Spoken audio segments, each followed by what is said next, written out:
You're listening to the Champ Off-Road Podcast, presented by Amsoil.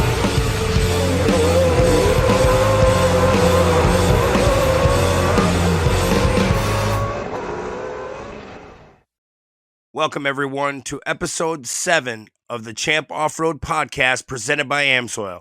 I'm Brent Smith, alongside Cheyne Statezny.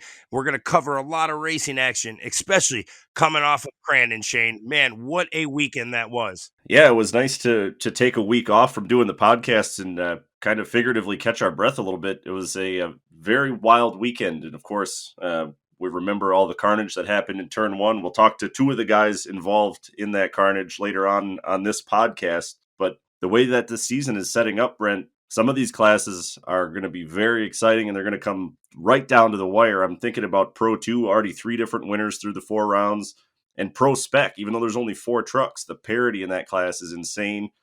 3 different winners through the first 4 rounds in Pro Spec as well. Yeah, absolutely. It's just crazy. Every race weekend, you never know who's going to win and what trucks and cars are going to make it to the next rounds at ERX Motor Park because, man, there was a lot of carnage, a lot of tore up trucks. But hey, these points battles are still there, and it's going to be cool to see what goes on at ERX. Yeah, oddly enough, after Anigo, we were talking about how the drivers would be looking forward to having a little bit more space when they came to Crandon. And then, of course, because we said something about it, it played out the complete opposite way. And looking ahead to the rest of the season, Brent, what are your thoughts on Pro 2? Because that one, to me, is lining up to be the most hotly contested Pro Truck class. You've had Corey Winter with his first career win. Ricky G picked up his second career win. And then Mickey Thomas has the other 2 wins, but Thomas all the way down in 4th in points. Ryan Beat, who had a couple wins last year, 6th in points. Keegan Kincaid, the champ last year, all the way down in 8th. What do you think plays out for Pro 2 at ERX? Man, we're going to have to go to ERX and just let it all shake out because it seems like a guy will have a good day and then the next day, just not so good, just breaks apart. Something happens, a tire goes down. I mean, you've seen Keegan Kincaid, he's struggling right now. And just he'll bounce back. I mean, Ricky Gutierrez, he had some transmission converter issues. They're going to figure that out. I mean, Ryan Beat, you keep going down the list. Mickey Thomas, very, very fast race car drivers. Then Corey Winter coming off a win. I think those guys are going to come swinging at ERX Motor Park. And whoever can stay out of the carnage, Shane, I really do think is going to come to the top. Yeah, I think you're right. Carnage has probably been the buzzword, the defining word of the season so far for our pro classes. But like I said, we have a couple great guests lined up tonight. Both of those guys were involved in some carnage at Crandon. Are you ready to get into that? Absolutely, Shane. Let's catch up with our next guest. Well, our first guest on the Champ Off-Road Podcast presented by Amsoil this week is Scottie Lawrence of Pro 4 and Pro Turbo side-by-side. Scottie, biggest question, I guess, probably on everybody's mind after that crash in round 4 in Pro Turbo. How are you feeling? I'm feeling pretty good right now, actually. I was not doing so good for a couple days after, very sore, and kind of shook up a little bit. Got my bell rung pretty good, but took a few days off. Actually, just got back from a little trip to Virginia with the family, and got some R&R in, and feeling pretty good. I know that you posted on social media that you had a concussion, but no other injuries besides that, and clearly you're cleared to race here in a couple of days, right? Yeah, it's all good. I went and got a CT scan when I got home, actually, and just to make sure everything was okay and everything inside the head was good. Everything in my neck looked really good. They said there's a possibility that I had COVID because my upper chest had some bruising. I was like, no, that was just the 5-point harnesses holding me in. Right. So. I thought we were kind of past COVID, but apparently we're not. So what about the car, Scottie? How bad was the car? The car is definitely a total loss. That was a brand new car. I think it had like 0.6 miles on it when we rolled it out of the trailer. We kind of we had a couple incidents at Anigo and totaled a car. So for 2 weekends now, I'm 2 cars in, 2 cars down. So what's your plans then coming into this coming weekend in the ERX Motor Park? I mean, are you going to run in the Pro Turbo, or are you just concentrating on the Pro 4? So going into ERX, I have not had time to get another car ready just yet. I did talk with the guys in the race department at Can-Am, just to kind of let them know the situation. Obviously, they knew about the wreck, and they were more concerned with with me than, the condition of the car. And they were very understanding of that. So, that's been one thing that's been great. I've had a ton of people calling and checking in on me, not only family members, but lots of friends and even just acquaintances from the track. And, it's one of those things like it was a pretty scary situation, but, the race family definitely extends after you leave the racetrack. It was nice to have that support and those conversations with people. The race family is definitely a tight family, and I think whenever you get out there and bang doors with guys and gals in some situations, it creates a special bond and respect. And it was nice to hear from some people that otherwise may not have, and just to get that support from them was good.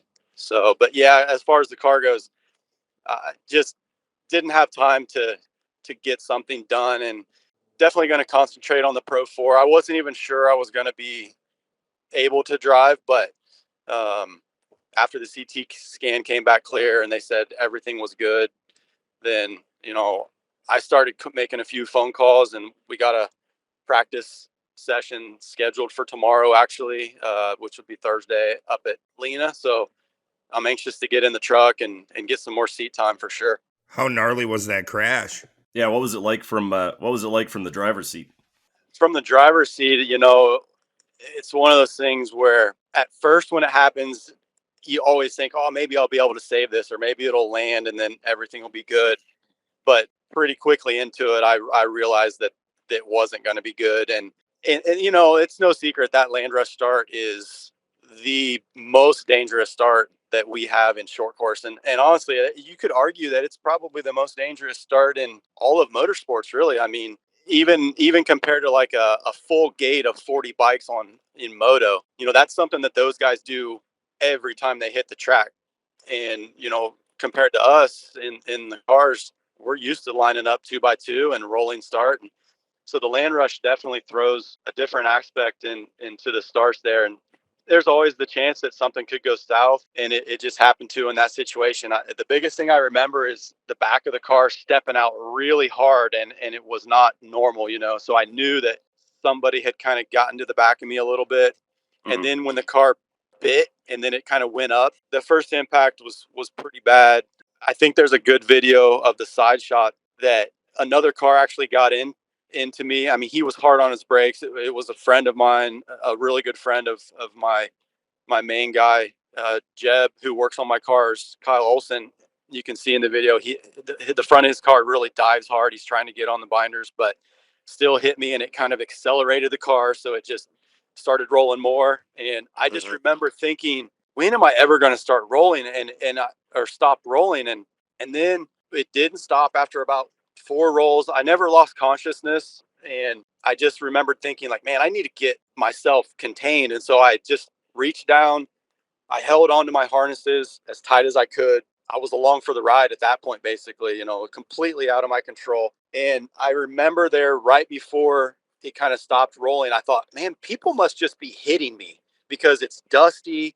They do put water down, but it usually just when you're mid pack, if you're not in the top 3 or 4, the vision is really, really bad. And so I just thought people are just hitting me and just pushing me down the track. But, that wasn't the case. It was just, there was a lot of speed and momentum, and it kind of kept going. But when I did kind of finally come to a stop, the guys got over there super quick and were helping me out of the car. And when I stood up, I was a little bit dizzy. I didn't quite have my balance, and I had some blurred vision in my left eye. And so I told the guys like, hey, I need to go get checked out. Like, there's something going on here that's not normal. And went and got checked out. They said everything was good. Heart rate was good, and blood pressure was all good. And so it was kind of, said, Are bad.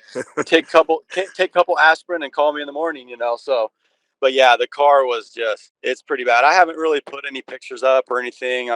But after 8 rolls in pretty much an OEM production chassis with a roll cage bolted on, it really did hold up surprisingly well. And it's definitely due to that cage that's the reason that I was able to walk away from that with relatively minor injuries. After a crash like that, how are you like mentally, emotionally? Are you Do you think it'll be tough to strap into the Pro 4 10 days from right now? Oh man, right after it, it's you always have those thoughts. It's like, what am I doing? Right.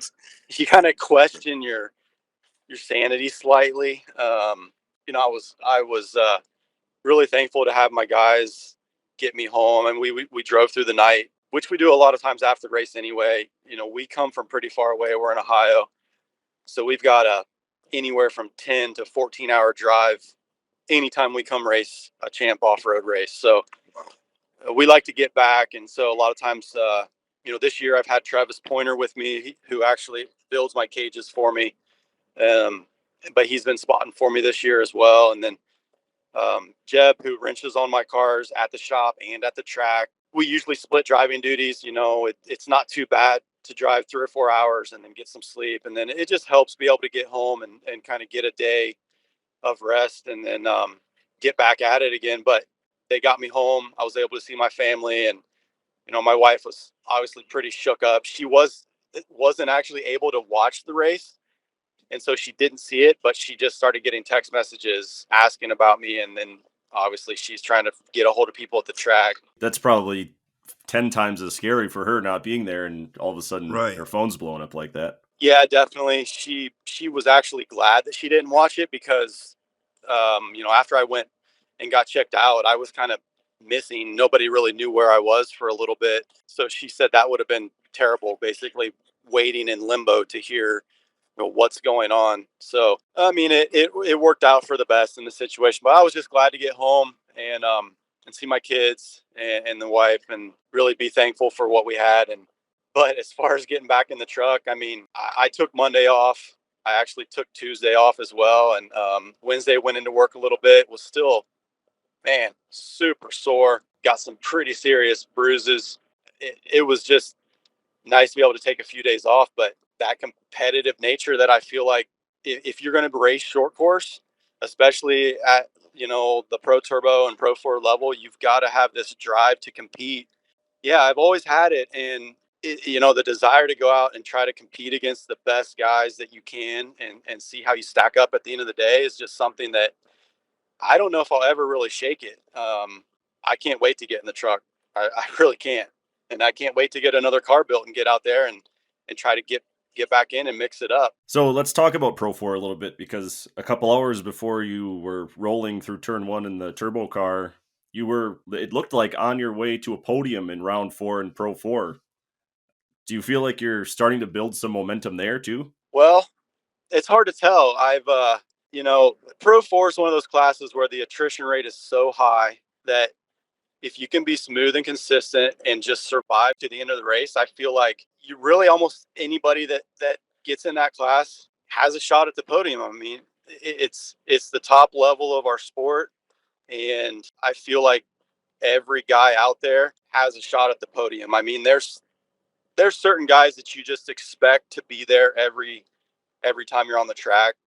You got guys that have thousands of laps at all of these tracks. And someone like me that comes in that doesn't get as much seat time, doesn't have the facilities to test. I'm 10 hours away from the closest true short course track. It's really hard to get seat time. But coming around there, when I was in, I think it was third there, we were able to get up to. In the truck that Travis raced last year, I rented him that truck, and he actually was doing really well, and until he decided to steal the show in that cup race. I think you guys remember that. I was getting super comfortable. I really shocked myself whenever we were able to come out, and that was 2 laps of qualifying after 3 laps of practice, and we were 1.7 seconds off of the top qualifier. It kind of blew my mind. I was like, man, I can't believe this is happening. But I was super comfortable in the truck. It was basically just driving a big 900 horsepower X3, and I was starting to get a feel for it. And it was, I'll tell you what, when I came through Argonne and I had Doug on my tail, he was sitting in for Adrian, and I was just trying to play a little defense, and I ran a little different line than I normally would have through Argonne. And I figured Doug was going to, Matag was going to be trying to dive to the inside and kind of push me out. So I wanted to protect that line. And I rotated the truck and went to get back on the gas, and there was just nothing there. I didn't have I had no forward gears. I could go backwards, and there for a moment, the idea popped in my head, well, maybe I'll get to backwards or something. But, it's that never quit, never die mentality, but it wasn't meant to be that day. But I really, really think with the crew that I got now, I've got some guys that have some experience working on trucks. A guy, Troy Retzloff, who's raced a Pro 2. You guys might be familiar with him. Yeah, I know Troy. Yeah, and Donnie Lorenz, who worked with Scottie Taylor for quite a few years. Oh, yeah. I mean, I'm trying to build a program and put my dues in, and I really think that it's going to pay off, and we're going to get up there someday, and we're going to have that race where things come together, and I start getting more and more comfortable in the truck and getting more confident. How are the trucks? Which one would you prefer to drive weekend to weekend? I would say coming out of Crandon, the truck that I prefer to be in right now would definitely be the automatic. That's the difference then? You have a standard and then an automatic? Yeah, so there's actually when I made a deal with Scott Douglas to kind of buy out his program, he had 3 trucks. There's a 6-speed, it's an Albin 6-speed in it, and then there's a Fortin that has 4-speed, and those are both manuals. And then I've got the automatic with the turbo 400, and by far the easiest truck to drive is the automatic. I mean, I think that just goes without saying. It would just, there's less going on in the truck, and so that's one thing that was kind of the biggest learning curve for me. Just like, for example, going into the tree turn, Cowboy Corner at Crandon, you're coming down that backstretch after you just hit a very technical corner at Argonne. If you nail it, you have good exit speed. You're going to hit about 110 right before you hit that corner, and you got to simultaneously hit the brakes, rotate the truck, downshift 3 gears, get back on the gas, upshift perfectly. And it's an extremely difficult thing. I've enjoyed the challenge so much, but it was nice to have a little bit of a break and just focus on driving and trying to hit marks. And I really enjoyed driving the auto, and I think I'm going to stick with it for the rest of the year. And I may even stick with it for longer. I mean, I think technology in the automatic transmissions has gotten better since that was kind of the dominant choice. And so I want to see where it goes and see what we can do. I think it was the 2 guys in the black and green trucks that convinced everybody to move over to the manual. Yeah, I mean, it definitely doesn't hurt when the guys that are winning are running manuals. I mean, you can see that in every class. The guy that's on top, everybody wants to run what they're running, and it's definitely worked for them. But who knows? Maybe we can get in there and shake things up a little bit. So obviously you were entrenched in the UTV world. You depend on that market for your livelihood, but is your long-term goal to just race Pro 4 exclusively, or do you think you'll always be kind of stick to your roots in the side-by-sides? I think as long as I'm coming to the champ races, I'll be bringing a side-by-side. One thing that's kind of really important to me, and not just in racing, I think in life in general, is just loyalty. And Can-Am's had my back this is going on 5 years now that I've been racing with Can-Am. I think that Can-Am has an incredible race program, not just because I'm a part of it, but because I see how they use their race program to develop the product that gets sold to the normal consumer. I mean, we test their products. A lot of people probably don't know this, but we're running stock axles, stock transmission. Our engines are 100% stock. We're running stock front diffs. For a long time, we ran stock drive lines. It just, they use the race program as an R&D department, and what works for us ends up getting put into production. And it's been paying off. I mean, Can-Am's been gaining more and more market share every year, and it's been working great for us in the dealership. I mean, we sell lots and lots of X3s, and it's been a great relationship I've had with them. So definitely I'll always have a side-by-side. And even kind of further than that, my daughter, she loves racing. Obviously, she won the short course karts championship last year, and it's kind of killing her to be at the track and not be racing something. But we decided we just kind of wanted to take a little time off this year with her being in a car. I've actually been, Brent, I kind of want to talk to you a little bit about this. We were thinking about maybe looking into doing some local round track stuff and seeing what she might enjoy doing. And I think the biggest thing for her is just getting lots of seat time. Going to a champ weekend, there's not a ton of seat time that you get. So she wants to continue getting better as a driver. She's definitely expressed that to me. And so we're going to work on doing that. But probably get her back into a side-by-side eventually, but right now it's just not what we're doing. Yeah, I was actually going to ask you about that because I talked to her for a little bit at Anigo and said, I basically asked her that question: when are we going to see her back out there? And she said she was leaning on you for a sportsman side by side. So Yeah. no pressure, Dad. I was saying it was, I said something about a super buggy now, and so now she wants to get into a super buggy. She heard, CJ kind of started in a super buggy, and then I kind of cut my teeth in mechanics with old Volkswagen dune buggies that we used to rip around in the woods, and she's even had that kind of idea popping up. But kind of one of the things that I want to do is I want to focus on something that's going to turn into something that we can maybe stick with for a while. And I don't know that we would stick with something like that for a long time. So we're just going to kind of see how it goes this year and see what pops up and what opportunities she gets into. And you never know. I mean, behind the wheel of a little sprint car or something like that, she might really enjoy it. And I mean, in Ohio, you can go race 3 nights a week within 2-hour drive of our house and get tons and tons of seat time for a lot less money. So That's what's so cool, though. That's so cool. You can go everywhere, like in Wisconsin, even. I mean, down North Carolina. I'm so jealous because even in the later months in the fall, these kids are getting to drive tremendous amount of time that people up by us, we don't really get enough good weather to drive. yeah, definitely. It seems like up there in Wisconsin, it's like short course season's over and you guys are going right into snowmobiles. So snowmobiles and ice fishing. Hey, so just to talk a little bit more about Champ Off Road. So you've won 2 championships in the side-by-side sports series. You've also supported Kyle Cheney and co-ridden on his 2 King of the Hammers wins, but you haven't been able to reach that high level of success yet in Champ Off Road. Is that just because of the level of talent that's here, or the different format, or what do you think it is that makes it so challenging? Oh man, I've thought about that a lot and I really can't put my finger on it. I mean, I don't kid myself. I don't try to tell myself, psych myself up before a race like, oh, I'm going to go out win. I know anytime I hit the track that I'm not the fastest driver on the course. I never have been, but not very often does the fastest driver win the race either. So I've always tried to focus on being really consistent, finishing races, and especially when you're chasing championships, that's what you have to do. When you're someone like Rodney and Kyle that just has speed and lots of experience, it's tough to compete against those guys. And even though they competed in Johnny's Monster Series, the side by side sports series, it was a short enough series that it worked out for me for the first couple of years and I was able to snag those championships.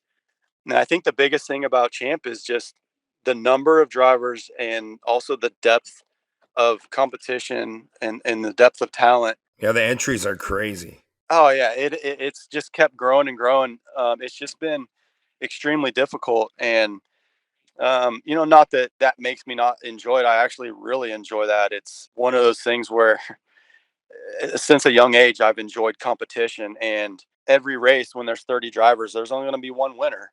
You strive and you try to be that person at the end of the race, but I think the biggest thing for Champ is just the consistency hasn't been there for me, whether it's been mechanical issues or, getting tangled up with other drivers. One thing about Champ that's a little different too is the qualifying. I've never been a good qualifier.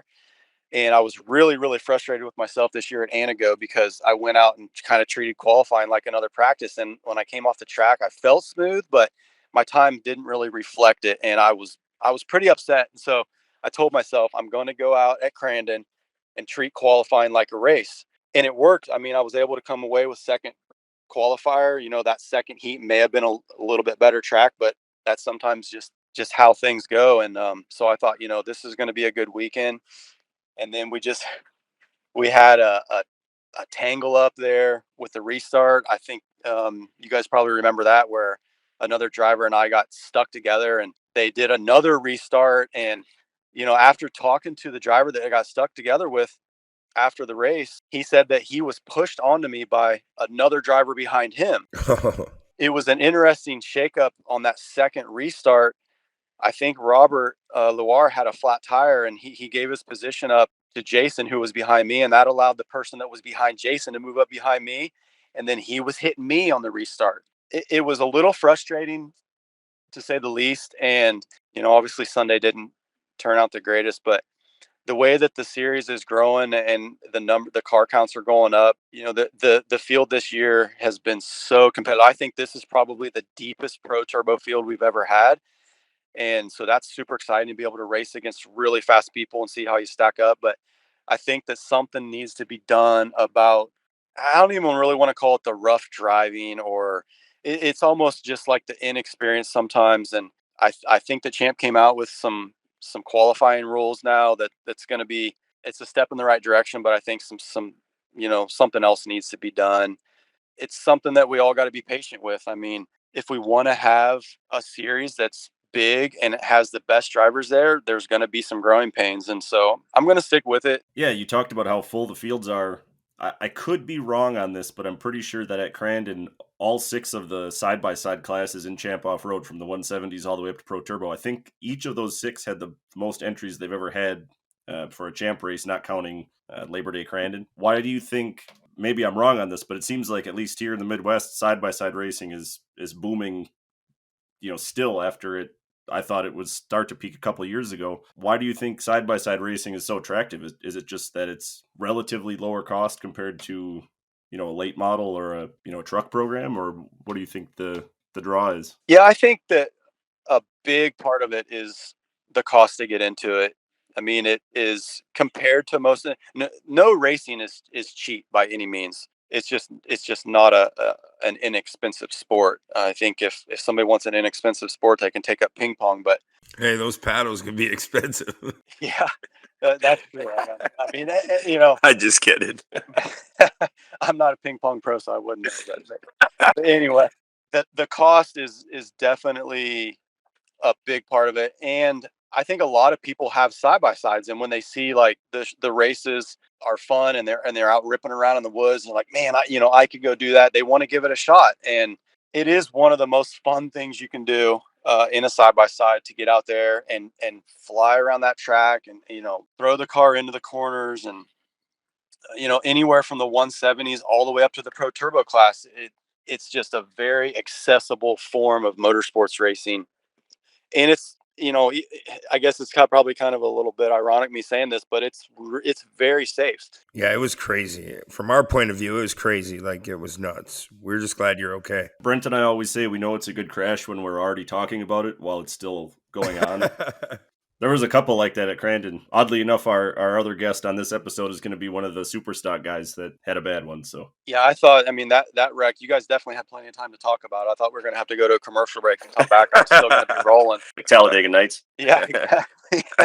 So, but the cost is definitely a big part of it. And then I think the fact that there's a lot of consistent drivers that have been around for a while. Like, you look at Kyle and Rodney, they've been going at it since 2016, 17.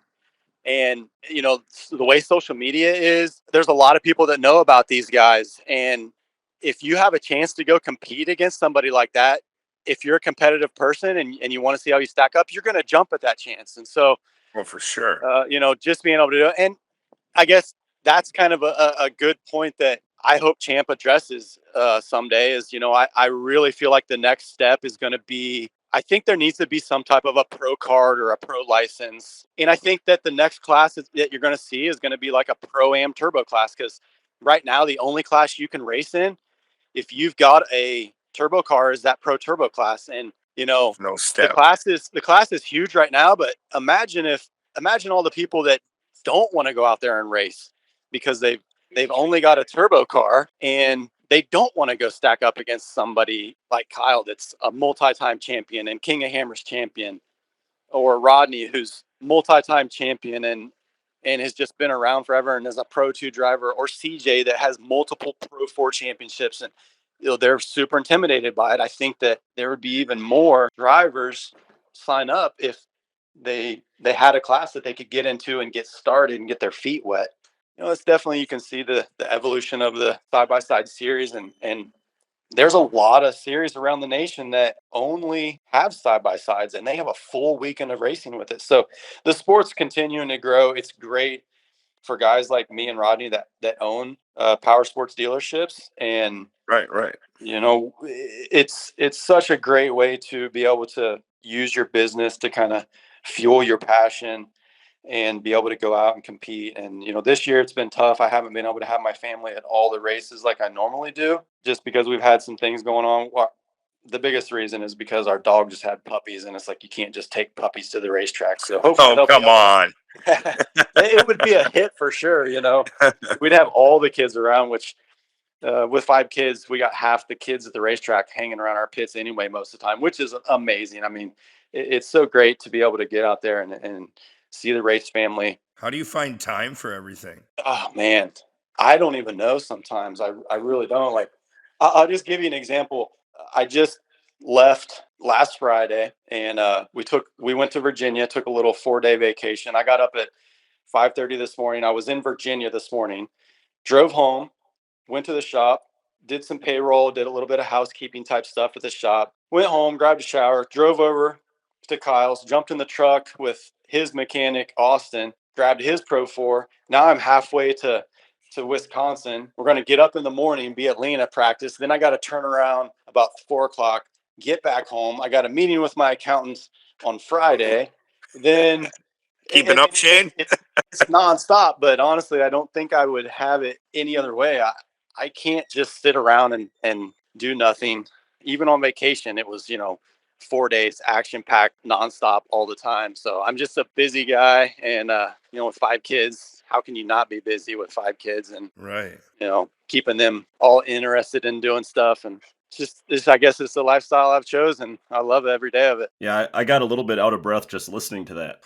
I'm still trying to catch back up. Brent, we can never complain about feeling busy ever again. No, we're good. Hey, so we don't want to take up too much of your time, but looking ahead to the rest of this year, obviously the Pro Turbo program is at least temporarily up in the air, but, what would a successful final 4 weekends of this year look like to you? Well, we're definitely going to give it our best shot to make sure we get a side-by-side back together for Lena. ERX is just going to be in the truck, which will be kind of nice to be able to just focus on one thing. So I'm really looking forward to that. I really like the track at ERX, so I'm excited for that. And then we go to Lena, I believe, which is where we're going to be testing tomorrow. So I'm looking forward to that too. I mean, anytime I can get some more laps on a track, I always feel way more comfortable. And then go to Bark River. That's my favorite track. I just love Bark River. I just like the layout. I like the speed, the jumps, the technicality of it. It's a really, really fun track. And then we head back to Crandon for a World Cup weekend. And I think it's going to be here before we know it. I'm really excited and can't wait to get back out there.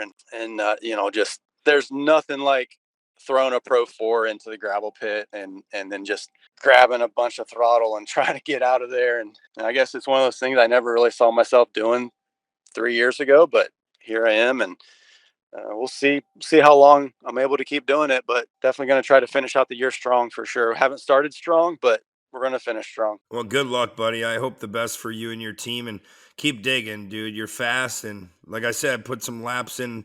Laps and laps and laps. I always say seat time. Yep, for sure. That is the plan. And I'll try to catch up with you guys whenever we get to ERX and shake hands and see what we can do on the track in the Pro 4. Absolutely. We'll make sure to stop by and say hi. All right. Sounds good. Good talking with you guys.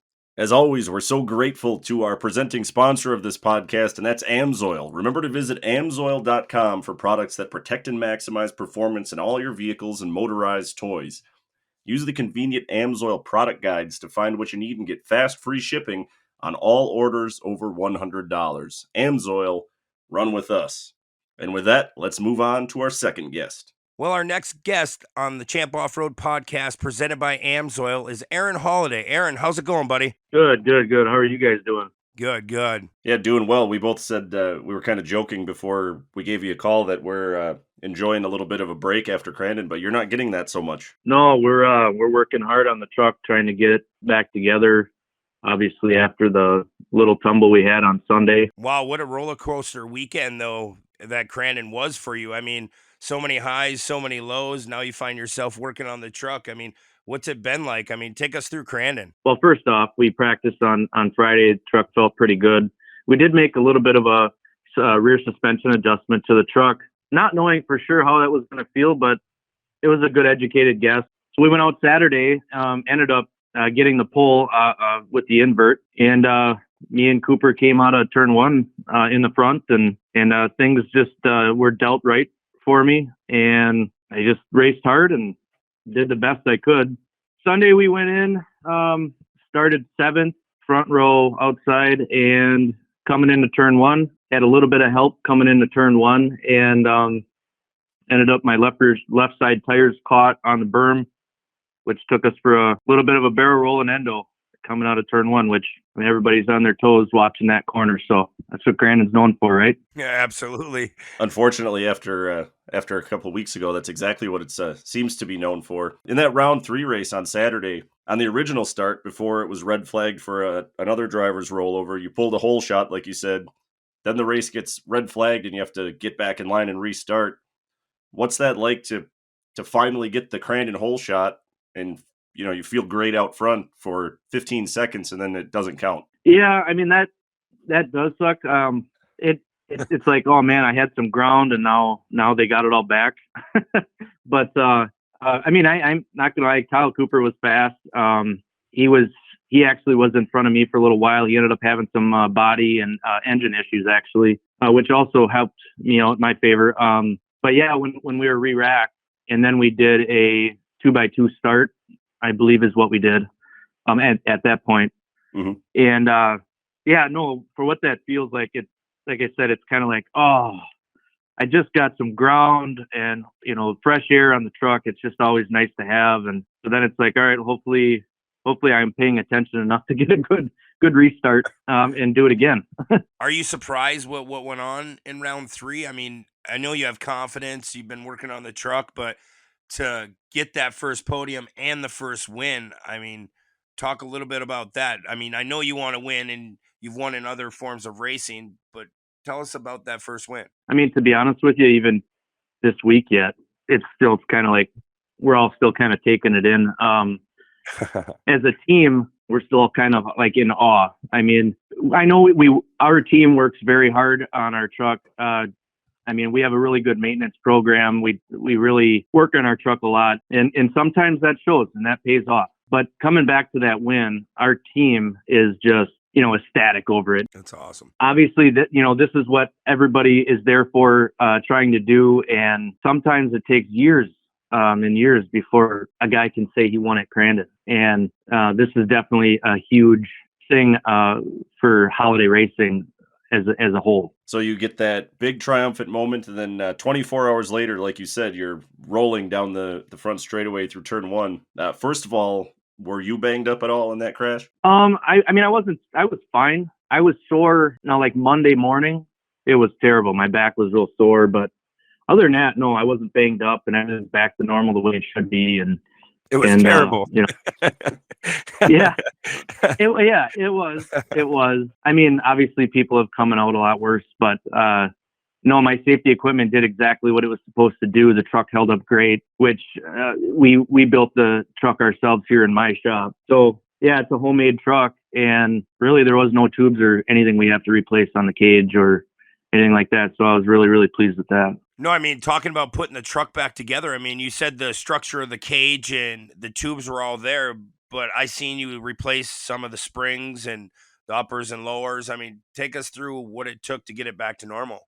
First off, yeah, we took the carnage off the outside so that we could see the skeleton, right? So I pulled, I have a digital angle finder, and I took that through all the horizontal bars from tail or nose to tail, and every horizontal bar in that truck was within a half a degree. So, I mean, that really told me that, the truck definitely doesn't have any type of twist.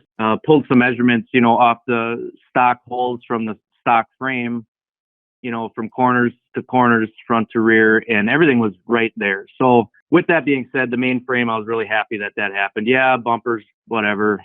We have to refab those. But as far as the damage on the truck goes itself, the rear leaf springs were twisted and bent sideways like a banana. The rear axle housing was on the driver's side bent down about a half inch, and the passenger side was bent up about a half inch and forward a half inch, which that one was so bent up that, it made more sense to rebuild or have one of my sponsors, Kroll Fabrication and Machining built Yeah, I me seen you had a those new. guys build it. Yeah, very very good guy, and does great work. But yeah, so anyways, we new housing, new rear springs, the spring mounts on the chassis were twisted. The lower control arm on the right front, tie rod assembly on the right front. We had our right rear axle shaft that was bent. The body obviously was not even close to being savable. So, I mean, with all that being said, yeah, it's a little bit of work to get her done, but we're going to get her done. You mentioned a little while ago that that's a home-built truck. How much of that is, you by yourself, or, how big is your actual team that supports you? We have five to six guys that consistently help us out or help out the team.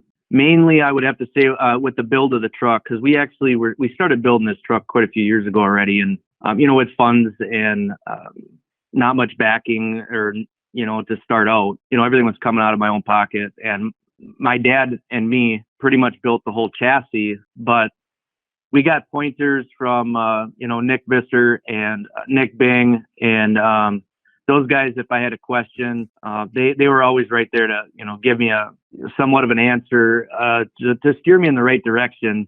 I always told guys that I raced against in the past and today, I would rather have a guy that can race me side by side than a guy that can't control their vehicle and ends up taking you out.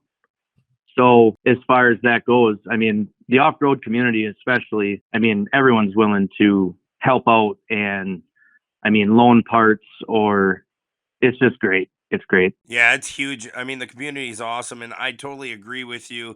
I mean, I always said that to my brother, like, if we could help those other guys so they don't drive like idiots, we'd be all right, Other than being an idiot, if they don't have a car to make that turn, they're going to be a guy in the way or orange cone. You know what I'm saying? Like, so I totally agree with that. So, Aaron, I know that before you raced off-road, you came out of dirt mod cars a long time ago, and then more recently late models. How long did you do that, and then what made you decide to jump into short course off-road racing? I grew up around off-road, actually. My dad raced buggies when I was young. Well, from the time I was born and till the time he retired out of it when I was about 13 years old. But he started out in light buggy and into 1600 buggy. And when he retired, he was racing back then, which was Class 9, which is unlimited buggy, which today is pro buggy. So I grew up around that. I always wanted to race off-road, but not every family has the funds to bring the next generation in. With that being said, I was about 19 years old, and I'm like, I want to get into racing. I never raced anything before that. I was always kind of a daredevil on everything else and hurt myself, but I wanted to get into racing. So anyways, I ended up getting a bent up modified chassis laying in the weeds that needed a new front stub. And I used to be a welder fabricator by trade. So yeah, I mean, put her back together. I mean, that's when they started the Sport Mod division, IMC Northern Sport Mod division, and that would have been 2006. And I raced the Sport Mod division for 6 years. I mean, I got one feature win in that, which wasn't a lot of wins, but I was really, really consistent at certain tracks. I mean, we took, top fourth in overall points and rookie of the year in those classes. And, we were always striving to do good. So anyways, with that being said, I raced Sport Mod for 6 years. And then I decided to get into a crate late model class, which was fast track late model at Shawano Speedway. So I started out, that's a 604 crate motor. It's sealed. You can't, do anything internally. You're not supposed to take it apart. You're not supposed to do anything. And so that was my very first year. I bought a used car from a guy named Chad Mater out of Eau Claire and put it together. And we went out and we actually got our first feature win in late model with that car. And we ended up fourth in points overall in our first season. And that was awesome. It was great. We had a great time. And I didn't plan on moving up classes at that time. I had a lot of money to get a open motor for a late model. Plus, better shocks, suspensions got to get upgraded. And so I had a sponsor at that time that stepped up and said, well, you know what? You're not going to race this class next year. You're going to move up. And I said, God, I can't afford that. He's like, well, I don't care. You're doing that next year. I'm like, oh, all right.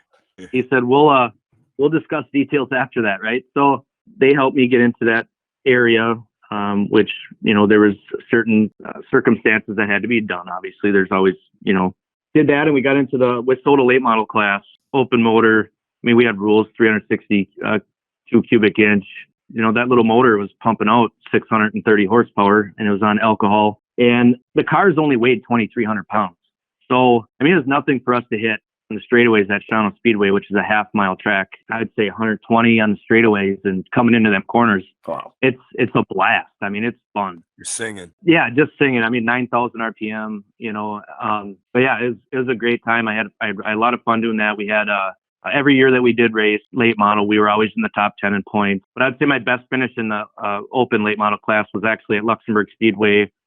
I had taken third in the main event there. I mean, I'm racing against guys in that class that have been racing for 20 plus years and have 3 times the amount of, better equipment than I had. So for me to do that, that was actually better than a win to us at that time. So further along in life, more stable, married, kids, better job, more pay, right? I'm like, you know what? I'm going to finally do what I always really wanted to do. We're going to build an off-road truck and we're going to go racing. So I got rid of all my circle track stuff and we started building an off-road truck. So yeah, last year was my first year in off-road, and it's so much fun.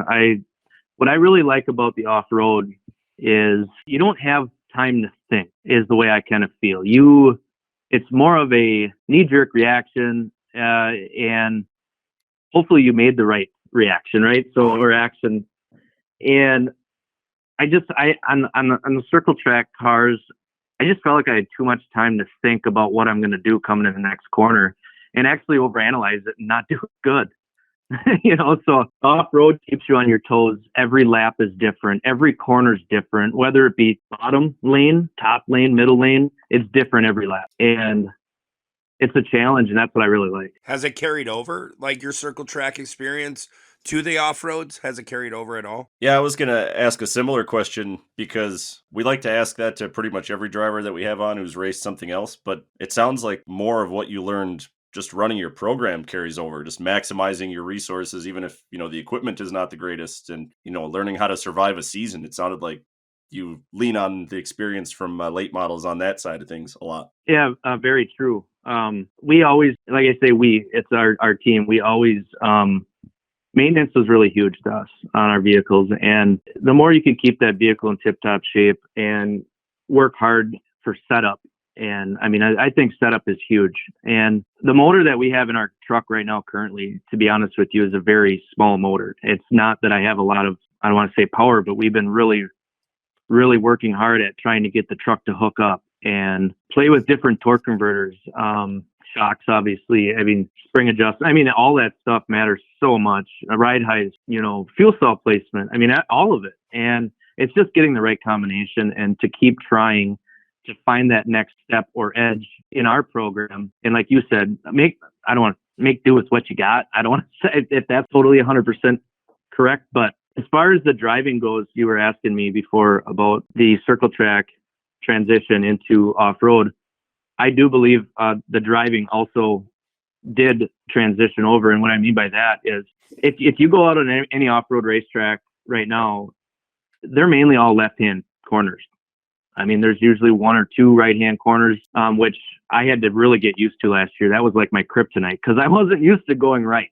And so that was something I really had to get used to. So you already got the feeling, of the vehicle sliding out from underneath you, trying to maintain your traction through a blue groove or sandy, dirty, track. So, I mean, you get all them different types of track conditions in circle track as well. So I think some of that really helped me out, when and when not to feather out of the throttle and, how to adjust your brakes front to rear. A lot of that stuff to me, that was transition, right? I mean, all that stuff is done in circle track, and I think it went really well. And with that transition and us really wanting to get into off-road and do it and be successful, I mean, that drive is really, what put us where we're at. So we're talking like the rest of the year now, Aaron. Like, what's your goals? What's your mindset? I know you're coming off a massive wreck, but are you excited to get behind the wheel, or are you very nervous? I mean, tell everyone out there, like, what's your game plan? So our game plan, I mean, we always try to make a realistic goal for ourselves. I mean, you want to jump too high in the air right away. But what we want to do is I would really like to see ourselves top 5 in points by the end of the season. That would be huge to us as a team. And we're going to fight for that because every truck in Superstock is fast. I don't care what truck, what name, that doesn't matter. Every person in this class is fast. And if you screw up slightly, that guy behind you is there to take that spot. And he's going to let you know that he's there to take that spot. And that's what I really love about the class. I mean, everyone drives hard. Everybody wants to win. Everybody's fast. It's a tough class. But, I think that's what makes it even better. Does that crash give you anything? Does that make you worry heading into the first turn or no? No, actually, it's funny you say that because just a night or two ago, my dad was talking to me about that and, on where he used to line up with the buggy and all that stuff. And he was like, maybe, did you learn, to hang back a little bit now? And I'm like, no, I'm like, no, I'm going to run right through. Cause if my truck's fast enough, I want to come out in the front too.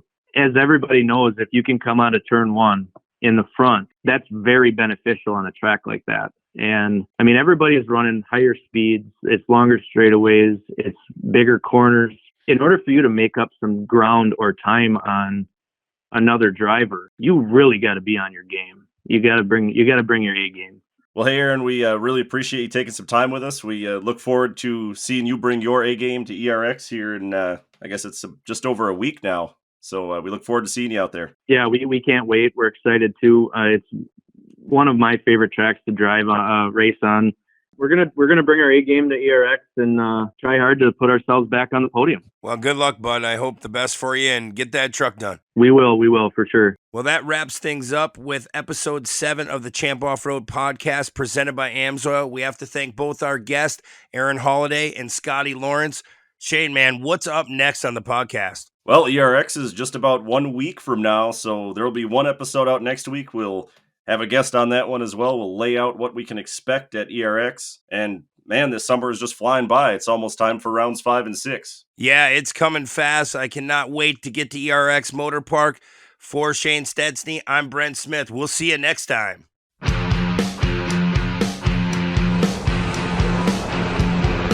Thanks for listening to the Champ Off-Road podcast presented by Amsoil.